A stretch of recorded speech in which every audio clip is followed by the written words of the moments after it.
I'm sure there are many beautiful faces in this room. However, in my 23 years of life, I have never known what a face looks like. My eye condition is retinal dystrophy, and I've had it since birth. My perception is light, darkness, and hand movements. For example, if somebody is to do something like this in front of my eyes, even though I have no idea what you're doing, but I can see it. Okay? I even have people who can stand in front of me and just show how many fingers and ask, "Can you see how many fingers?" I'm like, "Man, no, I really can't see." I can see you moving in front of my eyes, but I have no idea how many fingers, okay? And so, while growing up, I was constantly accompanied by doubt and uncertainty. And why is that? Because blindness in the mindset of society, it means, okay, I may be over exaggerating, it means like end of the world. Because they'll say, you cannot do this because you're blind. For instance, going out to play with friends, they will say, you cannot do this because you are blind, or otherwise you will hurt yourself, or you will knock into things, you're this, you're that. But yet, deep down inside, I know that even though I am blind, but I can still see with my heart and my mind, which is why there's a word called vision. And I often say, even though I'm blind, but I'm born with a vision. Thus, my friend gives me the nickname Blind Visionary Woman.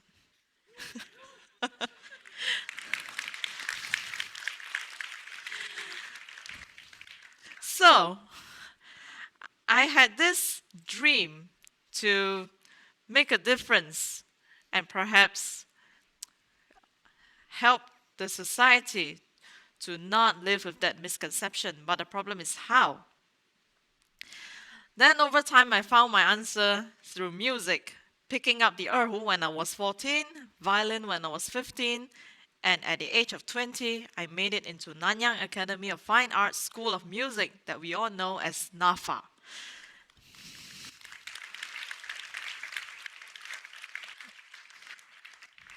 And when I made up my mind to do music when I was nearing the end of my secondary school education, my close friends at that time, they just said to me, "Are you crazy? Nobody who is blind in Singapore has ever done it. And here you are saying you want to do it. You're probably just daydreaming." Okay. I said, maybe I am. Maybe I'm crazy. But since nobody has ever done it, then why not I do it? Everything has to have a beginning, doesn't it? And so, while I was learning music, being a blind person, I would say, the difficulty is reading music. Since I cannot see the notes unless they are being translated into Braille, but at that time I had no idea that there's such thing called Braille music. And so when I go for lessons, I will have to use my phone to record like 45 minutes to an hour of lesson to whatever my instructor was talking about, the music, the fingerings, and for the case of bowstring instruments like the erhu and the violin, there's bowings, for instance. You have to play this certain group of notes in one bow or you play them separately. And sooner or later, I joined the Singapore National Youth Chinese Orchestra and the Purple Symphony, Singapore's largest inclusive orchestra. The main challenge is I cannot see the conductor.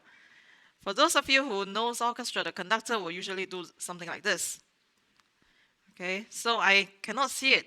And so when I play, I can only imagine the pulse of the music. Like 1, 2, 3, 4. The conductor will do this, but I can't see. So by not being able to see, I have to rely on the person sitting next to me or the conductor himself to give a breath, like, and then I'll play.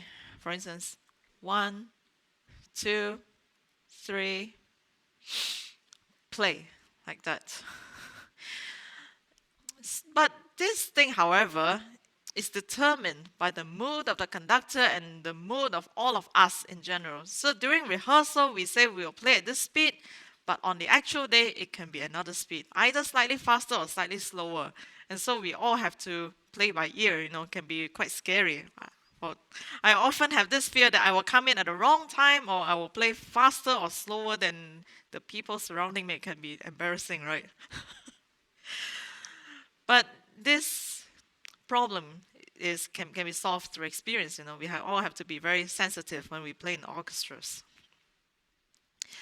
And so after I made it into NAFA, as schools often are, the pace of learning, you have to be very fast. It's like running a race. And so, since I cannot like read music just like how a sighted would read, I need it to be printed out in Braille. And ever since I got a scholarship for my music education and for me to purchase items for my studies, so the softwares are purchased. The software is, by the way, it's called Goodfeel. It can convert music into Braille. And so a sighted person will have to type the music into either Sibelius or Finale, two of the well-known softwares for typing in music, and then export into XML format, where then it can be translated into Braille. And this process often takes a few days. Sometimes there might be errors and stuff like that. And oftentimes than not, I always feel as though I'm one step behind my peers. And especially when it's near exam or near performance, you can feel very stressful. And then sometimes I would even question, maybe I'm just that crazy, huh? Even one step behind already, I still want to do music. But then I remember, why did I want to do this? Why did I love music? The reason why I love music is because music speaks to the hearts and the minds of people, just like languages. And I remember that I want to use music to make a difference. Thus, that's how I want to pursue this. So fortunately for me, I was surrounded by my family and my mentors and friends who believed in me and helped me to be my best and always encouraging to be my best. The main thing is to filter out the negativity and focus on positivity. And constantly remind yourself that you are the best and you will be the best. So my aim through music is to be the voice of the voiceless, and in this case, the blind and the visually impaired community over here in Singapore.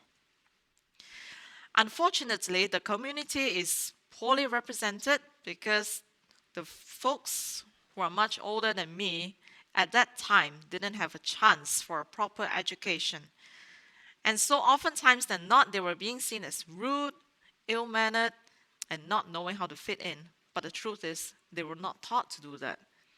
They work in positions, in their jobs with low wages, thus they were not really exposed to the world, which is why they were not taught how to fit in. And let's say, I'll give you a scenario about something. Imagine a blind person walking out on the street. And oftentimes they know their way by landmarks. For instance, if I know a place, I will familiarize myself with the landmarks, and then the next time I go there, I will find that landmark, for instance, a pole or something. But oftentimes than not, okay, a kind passerby who really want to assist the person who is blind. And so the kind passerby will go up to the person, not knowing how to help. I will grab the person by the arm or the other end of the cane and drag the person to a foreign landmark. And the person who is blind will usually be lost. Like, hey, where am I already? I'm supposed to be going this way. Why am I this way? So my tip for y'all is approach the blind person like how you will approach a friend and just offer your elbow. I hope I'm doing this right. Like this, like here's my elbow. And if the person's hand is near your elbow, can just get the person's hand gently and place on your elbow. And you can just walk, you don't have to walk very slowly. You can just walk in a moderate pace and just let the person know steps are coming in a bit. Or if the person is about to run into something, we say, be careful, there's a pole or there's a curb somewhere, on your left or right. And just let the person know like, where it is. Then the person can feel it with the tip of the cane, Yeah, so that's my tip on how to assist a blind person.